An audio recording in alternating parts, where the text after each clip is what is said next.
வேர்க்கை ஏற்காதே வீழும் சூரியனே, தர்மம் தோற்காதே ஆளும் காவலனே.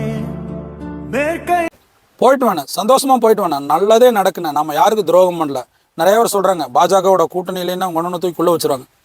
வச்சுக்கிங்கயா, வச்சுக்கோங்க, அதுக்கெல்லாம் அவர் கலங்க மாட்டார். அதுக்கப்புறம் ஒரு எழுச்சி நடக்கும் பாரு தமிழ்நாட்டில். திமுக அதிமுக காணாமல் போயிடும்.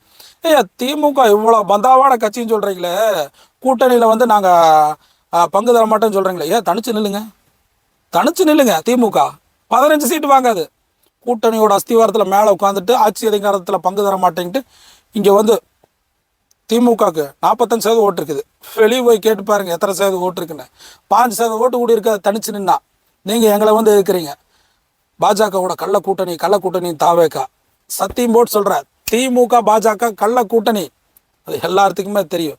திமுகவுக்கு என்னென்னா அப்படியே தாவேக்கா லைட்டாக பாஜகக்குள்ளே தள்ளி விட்டோம்னா வெளியே வந்து நான் அன்னைக்கே சொல்லலாம் இது பாஜகவோட கைக்கூலி அப்படி சொல்லி சிறுபான்மையர் ஓட்டை வாங்கறதுக்கு ரெடியாக இருக்குது திமுக.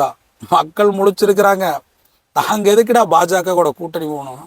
எங்களுக்கு என்ன அந்த அளவுக்கு நோட்டாக்கு கூட வழி இல்லாத பாஜகவை கையோட கூட்டிட்டு வந்த பெருமை திமுகவுக்கு சேரும்.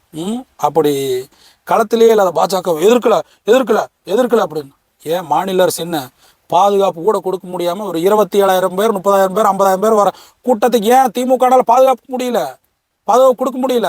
ஏன்னா இளம்பெரியார் உதயாநிதி என்ன களத்துக்கு வராரு, சிஎம் ஆக்கணும் இல்லை, இடைஞ்சலா விஜயன் இருக்கிறாருல்ல, முட்டை சேர்ந்து மூளை சேர்ந்து மூத்திர சேர்ந்து கொடுத்துட்டோம்னா கலவரம் ஏதோ நடக்குமோ இல்லையோ?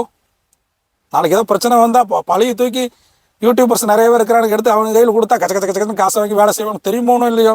இளம்பெரியார் உதயாநிதி என்ன களத்துக்கு வரணுமோ இல்லையோ? செத்தாலும் நடக்காது. ஒரு தாவேக்க தொண்டனா சொல்கிற, உண்மையாக சொல்கிற, திமுக பலத்த தோல்வியை சந்திக்கும். அதனால தான் இந்த 3000 ரூபா லேப்டாப்பு என்ன வாங்கினா ஜோப்பில் வாங்கி வச்சு நம்ம ஓட்டு தாவேக்கா சிந்தித்து வாக்களிங்கள். மக்கள் பேராதரவில் தாவேக்கா.